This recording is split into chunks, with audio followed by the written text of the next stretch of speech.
ہے لوح و قلم تیرے ہاتھ میں تو بھی لکھ، کتاب زیست کا ایک نیا باب لکھ۔ السلام علیکم ورحمۃ اللہ وبرکاتہ۔ گرامی قدر سامعین، آج ہم نے جس موضوع پر گفتگو کرنی ہے وہ اردو کا معروف ناول خس و خاشاک زمانے کا فنی و فکری جائزہ ہے۔ مستنصر حسین تارڑ کا معروف ناول خس و خاشاک زمانے 2010 میں لکھا گیا۔ یہ ناول نفسیاتی حوالے سے انفرادی حیثیت کا حامل ہے۔ ناول کا انتساب عطار کے پرندوں اور نئے آدم کے نام ہے۔ فرید الدین عطار فارسی کے ایک مشہور شاعر ہیں اور یہ انتساب آپ کی مشہور فارسی نظم منطق الطیر سے ادھار لیا گیا ہے۔ ناول خس و خاشاک زمانے کی کہانی 1929 یا 1930 سے لے کر موجودہ صدی کے شروع اور اس کے بعد تک محیط ہے۔ مستنصر حسین کا یہ ناول 740 صفحات پر مشتمل ایک ضخیم ناول ہے۔ اس ناول کا موضوع وقت ہے، 3 نسلوں کی داستان پر مشتمل۔ یہ ناول اپنے اندر اس دور کی 3 نسلوں جن کا ناول میں ذکر کیا گیا ہے، ان کے عروج و زوال، تہذیب و ثقافت، رسم و رواج اور معاشرت کو بیان کرتا ہے۔ خس و خاشاک زمانے کی کہانی کوٹ ستارہ، دنیا پور اور نت کلاں کے دیہاتوں سے پھوٹتی ہوئی کینیڈا اور امریکہ کی سرحد پر موجود ایک جنگل بیابان میں پہنچ کر اختتام پذیر ہوتی ہے۔ بقول منشا یاد، اس ناول کا کوئی موضوع متعین نہیں کیا جا سکتا، کیونکہ ہر اچھے ناول کی طرح یہ بھی اپنے اندر زندگی کے سارے ہی رنگ اور ذائقے لیے ہوئے ہیں اور اسے کسی ایک جگہ، ملک اور زمانے تک محیط نہیں کیا جا سکتا کہ اس میں کئی زمانے اور بر صغیر و پاک و ہند اور دنیا کے بہت سے اہم واقعات، آسانیات اور تاریخی حوالے ملتے ہیں۔ تاہم آسانی کے لیے ہم اسے سماجی، سیاسی اور فکری ناول کہہ سکتے ہیں۔ ناول کے فنی و فکری جائزے کے حوالے سے نمبر 1 پر موجود ہے کہانی۔ خس و خاشاک زمانے کی کہانی کوٹ ستارہ، دنیا پور اور نت کلاں کے دیہات سے پھوٹتی ہوئی کینیڈا اور امریکہ کی سرحد پر موجود ایک جنگل بیابان میں پہنچ کر اختتام پذیر ہوتی ہے، جس کے راستوں میں خوشی محمد کے کتے، کالا شاہ کاکوں کا سانپو بھرا کھیت، وسیع ہوتی داتا نگری کا محلہ، قادر بخش اور نیا بستہ ماڈل ٹاؤن، منہدم ہوتی ٹوئن ٹاور اور چلی کا ادبی کیفے وغیرہ شامل ہیں۔ ناول میں تاریخ، تہذیب، بر صغیر کی تقسیم، پاکستان کے درمیان جنگوں، ضیاء الحق کی دور کی حشر سمانیوں، شناختی بحران، اسلامو فوبیا، موت و حیات کی کشمکش، مذہبی شدت پسندی اور نسلی تفاخر وغیرہ شامل ہیں۔ نمبر 2 پر موجود ہے موضوع۔ ناول خس و خاشاک زمانے کا بنیادی موضوع وقت ہے، جہاں 3 نسلوں کی عروج و زوال، شخص تاریخ، تہذیب و ثقافت اور رسم و رواج کو بیان کیا گیا ہے۔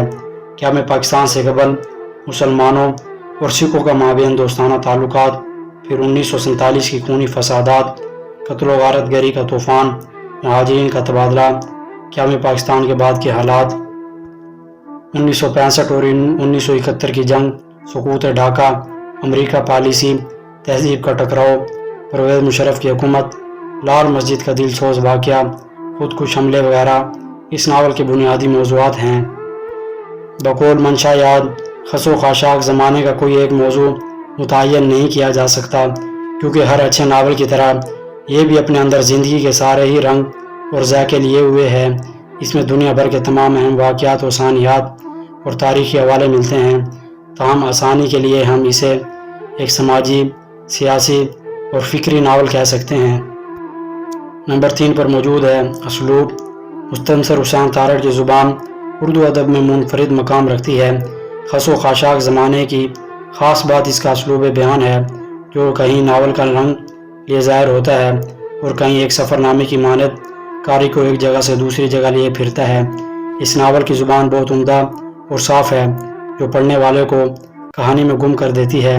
ان کا اسلوب، جو تاریخ کے ساتھ تہذیب کے گہرے تعلق کو اجاگر کرتا ہے، تارڑ نے اپنے مخصوص انداز بیان میں اردو کے الفاظ اور جملوں کی تشکیل کی ہے، جو ان کی ادبی مہارت کی عکاسی کرتی ہے۔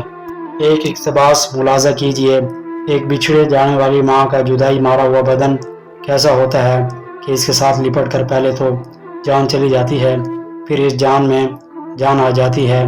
اس کے بدن کی مہک میں کوہ طور کی روشن جھاڑ سلگتی ہے۔ نمبر 4 پر موجود ہے پلاٹ۔ پلاٹ ناول کا بنیادی جزو ہے۔ پلاٹ کی کامیابی کے لیے ضروری ہے کہ ناول کی کہانی حقیقت کے قریب ہو۔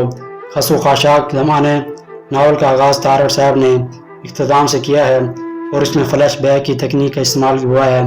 اس ناول کا پلاٹ کہانی کے ذریعے آگے نہیں بڑھتا بلکہ کرداروں کے ذریعے آگے بڑھتا ہے۔ مستنصر حسین نے ناول کے مختلف واقعات اور کرداروں کو ایک مربوط اور منظم انداز میں پیش کیا ہے جس سے کہانی میں تسلسل اور روانی برقرار رہتی ہے۔ نمبر 5 پر موجود ہے طوالت و تکرار۔ خس و خاشاک زمانے میں طوالت و تکرار کا عنصر بہت نمایاں ہے۔ اس ناول کے ذریعے مصنف نے یہ ثابت کرنے کی کوشش کی ہے کہ اس کرۂ ارض پر تمام قبیلوں اور برادریوں میں جاٹ نسل تمام عیاشیوں اور کچ رویوں کے باوجود اعلیٰ و عرفہ ہے اور یہ نسل ہی زمین کے اس دھرتی کی مالک ہے۔ ان کے مقابلے میں کوئی ذات نہیں آ سکتی۔ نمبر 6 پر موجود ہے تشبیہات و استعارات۔ مستنصر حسین تارڑ تشبیہات و استعارات کی مدد سے تحریر کو مرثیہ بنانے کے فن کے بے تاج بادشاہ نظر آتے ہیں۔ ان کی ایک بات میں کئی مفاہیم چھپے ہوتے ہیں۔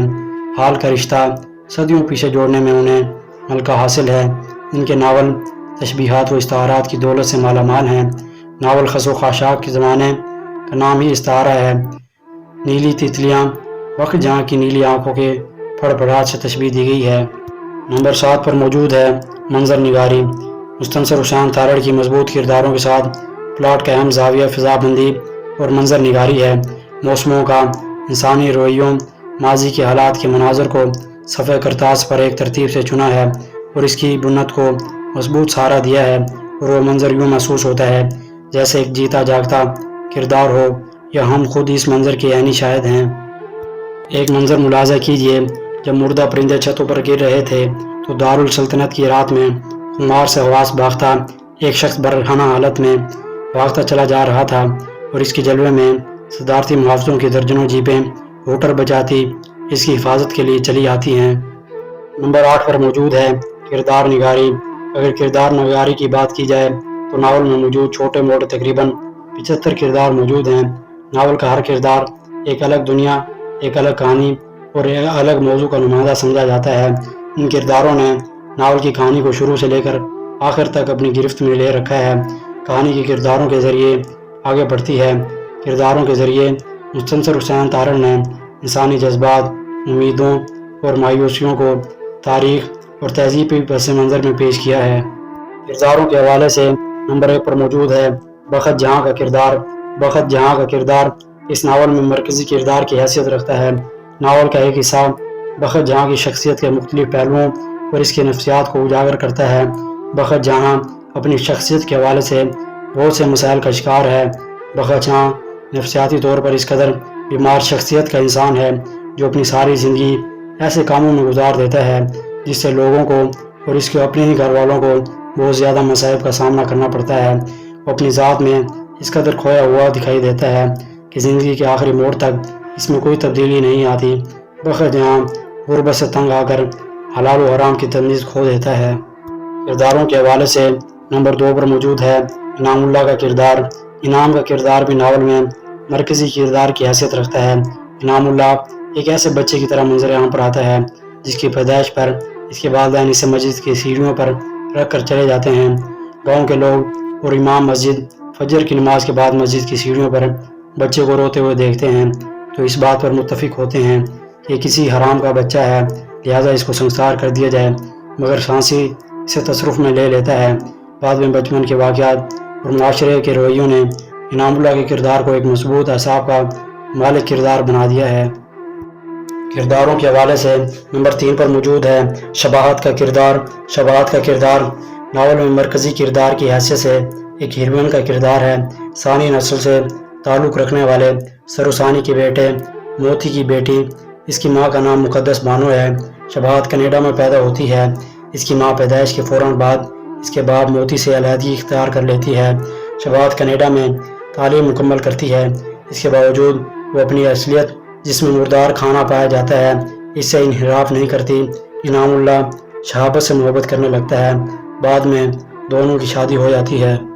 کرداروں کے حوالے سے نمبر 4 پر موجود ہے اچھو شیخ کا کردار۔ یہ ایک فاتر العقل دیہاتی نوجوان ہے جو مذہبی انتہا پسندی اور معاشرت کے روح کی عکاسی کرتا ہے، جو بار بار گلی کی غلاظت کے ڈھیر سے شیشہ تلاش کر کے اپنی ہی گردن پر پھیرتا رہتا ہے۔ کرداروں کے حوالے سے نمبر 4 پر موجود ہے میر بخش کا کردار۔ میر بخش کا کردار ناول کے مرکزی کرداروں میں سے ایک ہے، جو ایک ترقی پسند سوچ کا نمائندہ کردار ہے۔ میر بخش ذات پات اور رنگ و نسل کے تمام تر تعصبات سے پاک ہے، جو عقیدے کو انسان کا ذاتی معاملہ سمجھتا ہے، جو مذہب کو بطور ہتھیار استعمال کے خلاف ہے۔ کرداروں کے حوالے سے نمبر 6 پر موجود ہے سرو ثانی کا کردار۔ سرو ثانی اس خطے کی قدیم تہذیب اور نسل کا نمائندہ کردار ہے۔ ثانی نسل جو تقسیم کے بعد معدوم ہو رہی ہے۔ ثانیوں کا کوئی مذہب نہیں ہوتا، لیکن پھر بھی سرو ثانی کا بیٹا سلمان شاہ بن کر سماج میں ایک الگ مقام پاتا ہے۔ سرو ثانی مٹتی ہوئی تہذیب کا آخری استعارہ ہے۔ یہ متحرک اور فعال کردار ہے، جس پر ماہ و سال، وقتی رفتار، نئی معاشرت اور تہذیب کوئی اثر نہیں کرتی۔ وہ شروع سے آخر تک اپنی قدیم تہذیب اور اصل سے جڑے رہنے کی تگ و دو میں مصروف عمل رہتا ہے۔